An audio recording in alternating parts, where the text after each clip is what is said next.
I like how there's not even like a kill effect when you kill people with the submarine. That's kind of fucked. And not really in a good way, if I'm going to be honest, but whatever.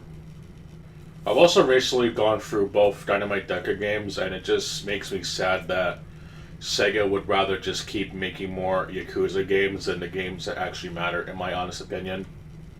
Seems kind of weird, I guess, but it's like, I actually really like Dynamite Decker. It's probably one of my favorite beat-em-ups. Easily my top 5 favorite beat-em-ups of all time. They're really fun, fast-paced arcade action games, I guess.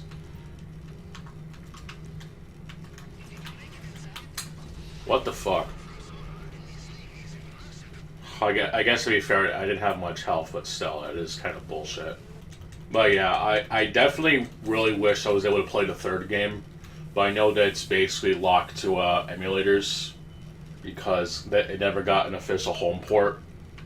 But speaking of replaying games, I'm actually technically almost done with The World Is Not Enough on PlayStation. I've actually been playing that while running errands, and honestly, I think the game still holds up pretty well, I guess. I mean, it's obviously not better than GoldenEye, and I'm pretty sure that the Nintendo 64 version has a bit more quality to it, but I like to think that for like a simpler first-person shooter game based on a license of a movie whose quality may or may not hold up, I definitely wouldn't call it boring. It's got the basics, sure, and there's only really one level that I really detest, and it's the second to last one because it's just egregiously long. It starts off with a really annoying stealth section to get your shit back, and it's just not fun, but the parts of this action, it's certainly not a bore. It's also not needlessly long or anything. Obviously, I don't think it's like would have really won any awards, but I definitely wouldn't call it like mediocre. Or maybe like it's not. I wouldn't say it's like great, but I wouldn't say it's bad either. I do wish there was a little bit more to do in the game, though, like having the weapons on any of the levels and stuff. I guess just the way the game is coded or whatever. But I still like the game, honestly. It's pretty fun. But yeah, I also noticed Sega, like, for some reason they wanted to use the Die Hard license, so they did that with the first game, and they just basically got rid of it in the sequel. I think it's only because the building that they used in the game resembled the movie or the building from the first movie. And I'm not sure if Christmas, I'm not sure what date Christmas in July is. I'm just going to get it away right now. I think the whole debate of is Die Hard a Christmas movie is just fucking retarded. And I'm not going to hold that against the film. I just think it's a really stupid debate. Like, nobody calls Twisted Metal a Christmas game, even though it is literally set in Christmas Eve. It's just fucking stupid. Just watch the fucking movie.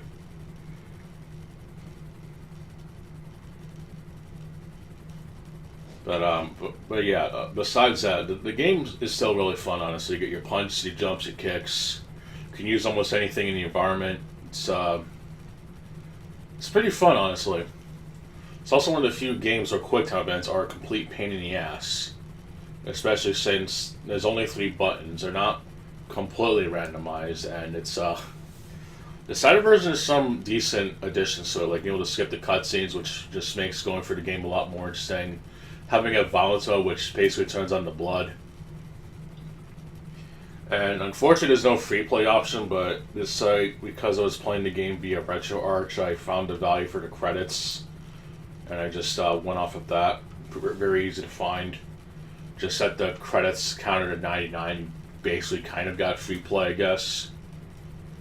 Only thing that sucks is you don't have a traditional life system. Once you lose a health bar, you have to use a continue, which is very annoying because the game is kind of hard in some spots, particularly some of the later bosses, and of course the boss.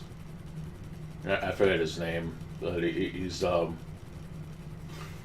dude who looks like Shang Tsung if he was all gimped up in a samurai suit or something, or I don't know, not samurai suit, sorry, but just some of like some sort of weird ninja like skills. I guess I don't know. It's really weird. It's just really silly shit. But yeah, I just find the gameplay really engaging.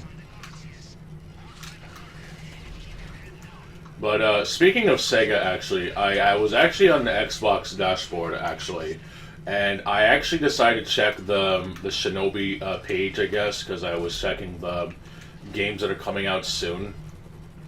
And I actually looked at Shinobi, because I guess that's coming out soon. And I actually noticed something that's actually very important about the game, and that is that the Shinobi game is being developed by the same team that made Streets of Rage 4, and I really don't want to be a pessimistic piece of shit, but just the fact that I hate Streets of Rage 4 and the fact that it also came out the same year as Doom Eternal, of all things, it also might be a low-key coincidence that the Shinobi game is coming out the same year, or have came out the same year as Doom the Dark Ages. Which could be a really shitty coincidence, but I don't really care either way. But I do know that I did not like Streets of Rage 4 at all. I think it is one of the worst Streets of Rage games that has been out there. I would much rather play the US version of Streets of Rage 3 than ever touch Streets of Rage 4 ever again. I really hate the modernized mechanics in the game, but yet they added nothing from the quality of life shit that was in Streets of Rage 3.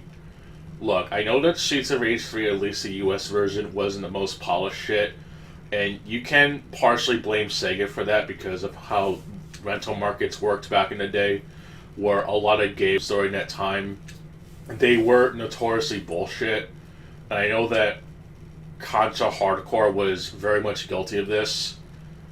I know that Contra usually has that one-hit rule, but Hardcore was designed with the 3 hit points in mind, and the fact that they basically removed it in the Western versions is just goes to show how fucked the rental market was, at least in America.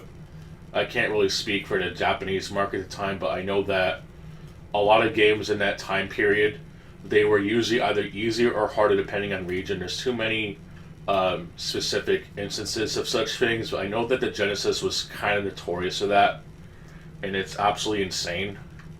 But even with the shit in Streets of Rage that nobody likes, which, you know, okay, the music, whatever, I don't think it's that bad, but I definitely will say that the atmosphere in Streets of Rage 2 was much better, but I would rather take the improvements of gameplay that was in 3 than go back to 2. And considering I recently replayed Streets of Rage Remake, I just much prefer the now standardized formula that was in Streets of Rage 3. You know, having a run button, the combos actually being fluid, still got decent enemy variety that isn't particularly too annoying. Like, there are so many bullshit enemies in Streets of Rage 2 it's not even funny. Like, and Jet is a character you fight a good chunk in the game, if I'm remembering correctly. Someone's are trying to mansplain that, but I don't fucking care. The enemy can fuck off. You only fight it once in Streets of Rage 3 for good reason. Also, not to mention that at least in Bare Knuckle 3, the game that's actually much better, actually had a pretty compelling story, and for a time kind of did what Ninja Gaiden did back in NES and shit, except it took 3 games to finally have a fleshed out story and stay extraction of the line instead of just the usual bullshit that they recycled for Streets of Rage 2. I don't consider Streets of Rage 3 to be in the same league as, like, how people would view The Godfather 3 in some way. It's, I guess I could kind of agree that the music isn't as good, but I wouldn't say it's, like, the absolute worst thing the game has done. It's still a very much satisfying game, but I don't get that same shit with Streets of Rage 4. I did not like it at all, even after replaying it when I did. I just don't enjoy it. I still think Shredder's Revenge is technically a better game, as it is a bit more simpler, but just the fact that it wants to cash in purely on the nostalgia from Turtles in Time and was kind of grossly overpriced compared to what Streets of Rage 4 has to offer, just goes to show that people eat anything up that has an IP with it, and I just think it's disgusting, but knowing me, it probably might end up being the same with Shinobi, and I'm definitely not going to bother with Streets of Rage. Yeah. Streets of Rage 4, no. Well, I'm definitely not bothering Streets of Rage 4 anymore at this point, unless I feel like recording footage for it. If I were to, I would just play literally Streets of Rage 3. Or maybe Streets of Rage X if I'm extremely lazy, which... I still think Streets of Rage Remake is a lot better, but I'll at least give credit to Streets of Rage X does such lazy enemies. It's just a shame that the Rebellion mode with an allied partner, you can only use the wrestler dude, which I think is fucking dumb, but whatever. But I'm pretty sure the fact that Guard Crush Games has made Shinobi is probably known at this point. I don't know if I noticed it at the time when I was on the Abyss, but I certainly know that they are making it now, and I have no intentions of actually buying the fucking thing, because I did not like the way that they butchered Streets of Rage 4, and I'm sure as shit going to be convinced that they're probably going to fuck up the same shit with Shinobi, or whatever. Yes, I'm sure the game's going to look good, but games are not a fucking museum you can look at in a gallery. They are meant to be played. Unless you're a collector, and even that, it's, even collectors can at least find a way to play their precious games, I guess, in some form of capacity, but still. Point is, I didn't like Streets of Rage 4, and the fact that they're gonna probably butcher Shinobi is definitely a sign for me to not bother. I didn't even bother pre-ordering it, not that I haven't in a while.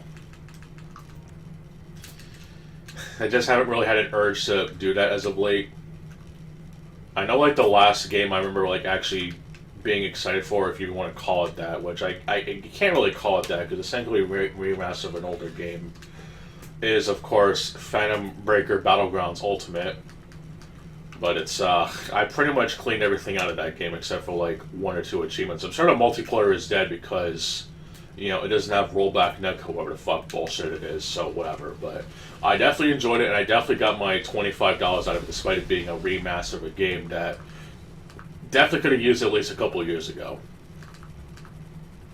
So not to have the list of the versions for it as a result, but considering the amount of replay value it has for people who are into such things, I think it is more than worth the sacrifice, I guess, if that makes sense. But it's, mainly I'm just not really looking forward to Shinobi and it being ruined by Guard Crush, but they might actually do a good job, but I really don't know, or nor do I care.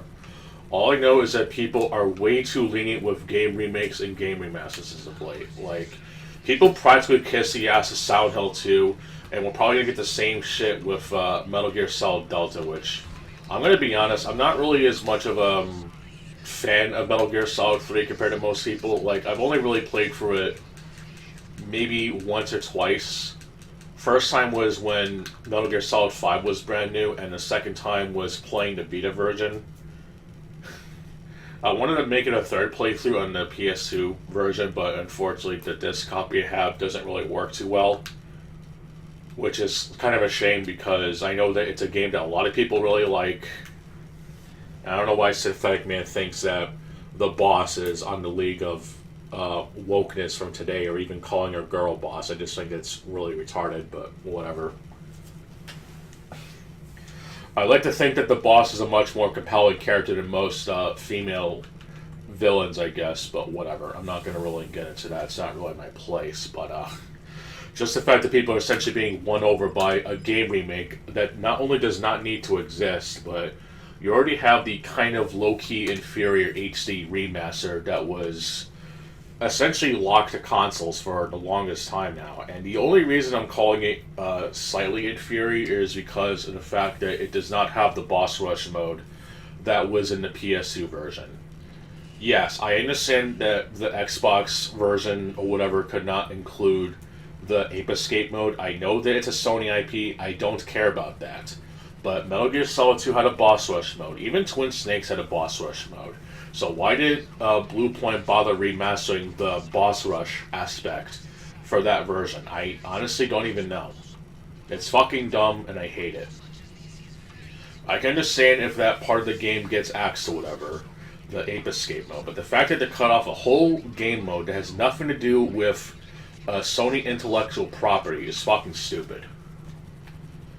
I also found a Steam post that actually was mentioning about how the game was terrible because you can't change the difficulty after beating the game, which I think only 3 games did that sort of thing, which was Metal Gear Solid 2 for the dog tags, and same with Twin Snakes, even though the Twin Snakes dog tags are completely pointless.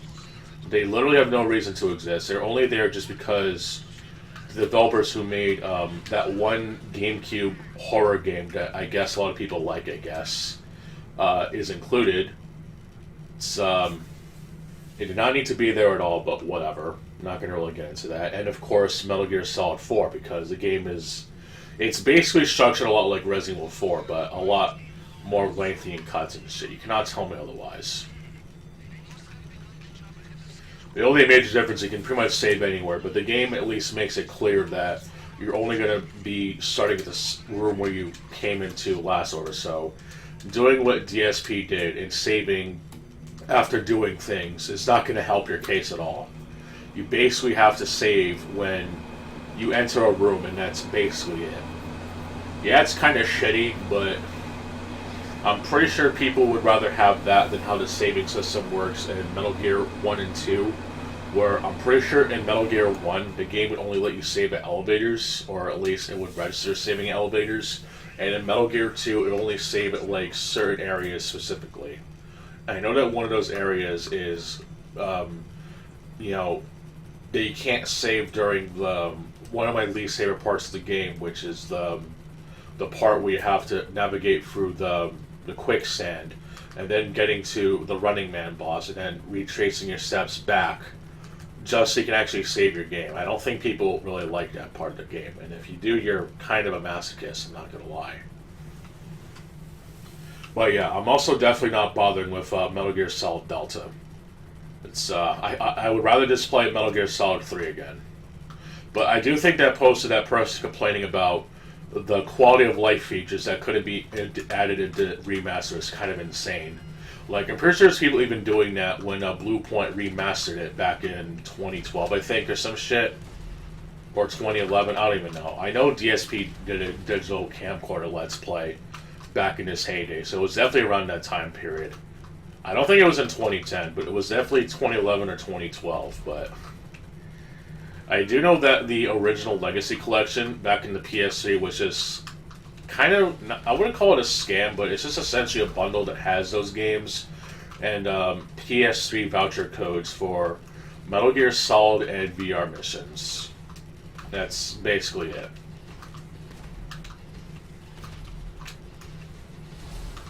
It would have been nice if they were to remaster or at least have a playable version of Metal Gear Solid 1.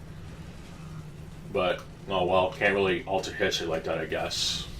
I know having Twin Snakes would have been basically impossible due to the Nintendo legalities and shit, however the fuck you say it. Hell, I'd rather go through Twin Snakes than play through Metal Gear Solid Delta. I know a lot of people don't like that game, but I'll definitely agree that the cutscenes aren't as enjoyable compared to the shit that was in Metal Gear Solid 1, but it's, I wouldn't call it the worst remake of a game of all time. At least it's more of a game than The Last of Us, and even its, like, various remasters and remakes. I'll just leave it at that.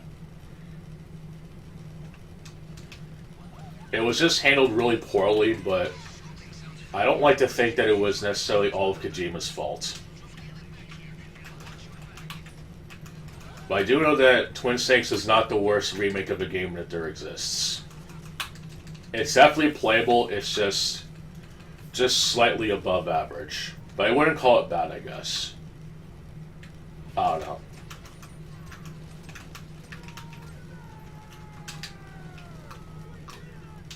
I personally think it's more insulting that Japan, the Japanese version, got the... Fuck, I selected piss water instead. Son of a bitch. Whatever. Good job.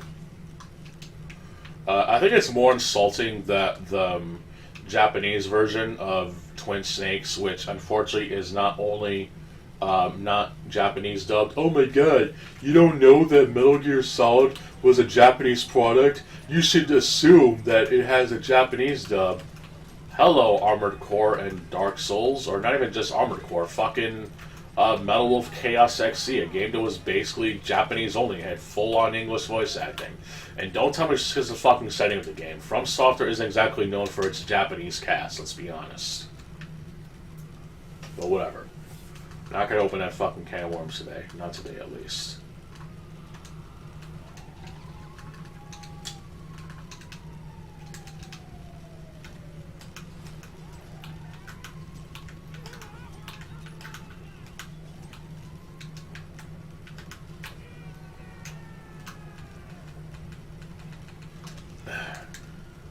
But yeah, it's definitely not looking forward to people kissing the Metal Gear Solid Delta's ass. And apparently one of the features of it is that they have the yellow, the fucking piss filter back, which...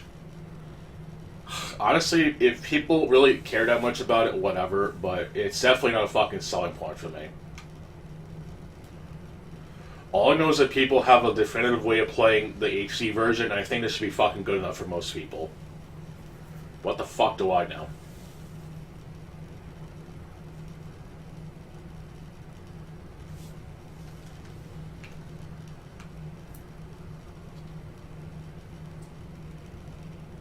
Oh, but the PC port isn't that good. Well, there's plenty of fucking games that were released on consoles and then PC, but didn't turn out to be so fucking good on there, so fucking deal with it. Your precious Doom in the Dark Ages isn't exactly the greatest PC port either, despite the fact that Doom basically started life as a fucking PC game. And yet, I'm fucking disrespecting a game's pronouns, how hilarious. It is not seeing much grace as of late, so that can fuck off entirely. I'll start respecting Doom's pronouns when it actually makes good games again, which I don't think it will anytime soon. Especially as long as Hugo Martin is in charge. Sorry. Stop catering to people with ADHD, Hugo, please.